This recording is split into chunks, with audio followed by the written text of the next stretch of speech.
Magandang araw po, welcome po sa aking channel, Love9 TV. Patalasasan po, meron po ba kayong mga properties na napapabayaan or non-performing assets? Plan nyo ibenta, pero wala kayong oras sa pagbenta nito. Kung ito'y pagkakatiwala nyo po sa amin, tawag lang po kayo sa aking numero, usap po tayo, gawin ko po ng video for free. Yes, libre po, wala po kayong babayaran. Tutulungan pa namin kayong mabenta ang inyong property. Kami na po bala sa marketing, sa boosting or paid ads. Even sa tripping, hindi na po kayo mapapagod sa pag-entertain ng mga buyers. Kami na po bala sa lahat. Tawag lang po kayo. Nandito po tayo ngayon sa Silang, Cavite, kung saan meron po tayong bagong video presentation.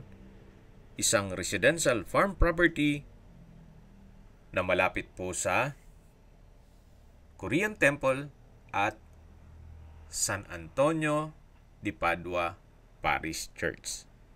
Mula po sa Barangay Road, ito po ay inner lot. Kaya meron po itong right of way.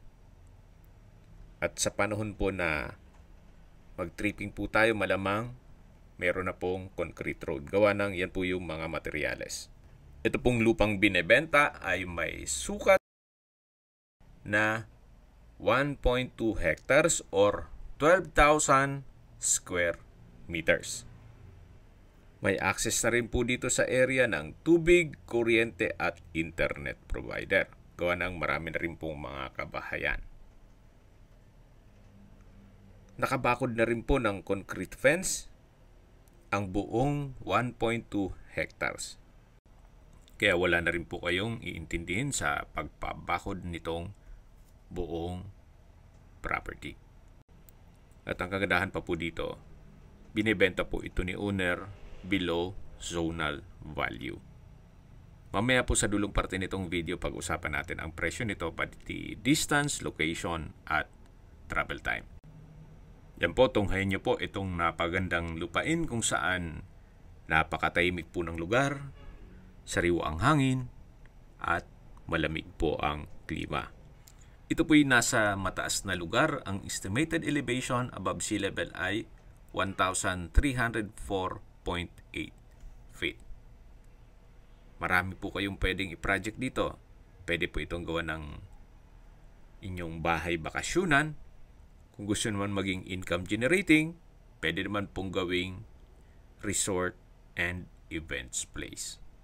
So, depende po sa inyo kung anong magiging project nyo once na ma-acquire nyo ito. Habang pinagmamasdan nyo po itong kapaligiran, pag-usapan na po natin ang distance, location at travel time. Mula po sa Korean Temple or sa San Antonio de Padua Parish Church, ito po'y walking distance lang. Napakalapit lang po. Kaya maganda rin pong gawa nyo ng events place, gawa ng sa San Antonio de Padua Parish Church ay marami pong nagpapakasal doon. Kahit po i-research nyo yan. San Antonio de Padua Parish Church, Silang. Then dito po sa paligid ay maraming din pong mga resorts and events place. At mula naman po sa Tagaytay Santa Rosa Road o sa mismong highway, ang distance is 2.5 kilometers at ang travel time is 6 minutes. Mula naman po sa Tagaytay Flower Market, ang distance is 9.5 kilometers at ang travel time is 16 minutes. Mula naman po sa Tagaytay Rotonda, ang distance is 12 kilometers at ang travel time is 20 minutes. Kompleto na po doon gaya ng malls, hotel, restaurants, banks, schools, church at hospital. Yan po yung lagi kong binabanggit sa inyo na dapat nyo i-consider sa paghanap ng property, yung meron pong malapit na hospital. Hindi ko naman po sinasabing sakitin kayo. Yan naman po for emergency purpose lang naman. At mula naman po sa Nuvali, ang distance is 12 kilometers at ang travel time is 23 minutes. Mula naman po sa Calax, ang distance is 18 kilometers at ang travel time is 27 minutes. Ang Calax po ay connecting South Luzon Expressway, Skyway, all the way to North Luzon Expressway at ibang parte ng Metro Manila. Kaya napapabilis na po ang biyahe papuntang Tagaytay.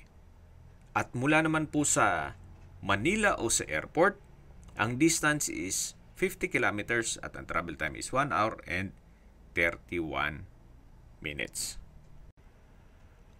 Okay, recap lang po. Ito pong property ay nasa Silang Cavite at may lot area na 1.2 hectares o 12,000 square meters. From Barangay Road, meron pong right of way na kung saan si owner din po ang may-ari ng subdivision kaya wala pong magiging problema o magiging issue. May access na rin po dito ng tubig, kuryente at internet provider at tungkol naman po sa dokumento nito, ito po'y tax declaration, kumpleto po ang dokumento at ready na for titling. Okay, sa presyo na po tayo. Gaya po ng sabi ko kanina, si owner binebenta po ito below zonal value. Ang zonal value po ay 3,500 pesos per square meter, pero binebenta lang po ito ni owner sa halagang 3,000 pesos per square meter net. Ibig pong sabihin, si buyer po ang sasagot sa lahat ng taxes at expenses with regard to documentation. Kung may mga katanungan po kayo, tawag lang po kayo sa aking numero. At sa mga kababayan naman natin na sa ibang bansa, meron po akong WhatsApp, Viber, at Telegram. Same number lang po, 0917-316-3399. Sa mga nagtatanong naman po ng aming Facebook, meron po aming Facebook page na Nov9TV at Facebook Real Video. Meron din pong TikTok at Instagram. May ibang YouTube channel po kami, the Nov9TV channel, Nov9TV Listings, Nov9TV On The Spot, Nov9TV Updates, at Nov9TV House Rental. Sana po naibigyan nyo ang video presentation. Paki-like and subscribe na lang po sa aking channel para ma-update din po kayo sa aking future listings. Kung sakali po hanap nyo yung mas malaking sukat ng lupa, meron din po kami ibang listings na pwede nyong pagpilian. Huwag po kayong mag-atubiling tumawag sa amin. Then, let us know your budget para malaman namin kung anong property pwede naming ilog sa inyo. Sa lahat pong viewers, subscriber at nagtiwala po sa amin, salamat po sa suporta. Ingat po kayo lagi at yung pamilya. Maraming salamat po.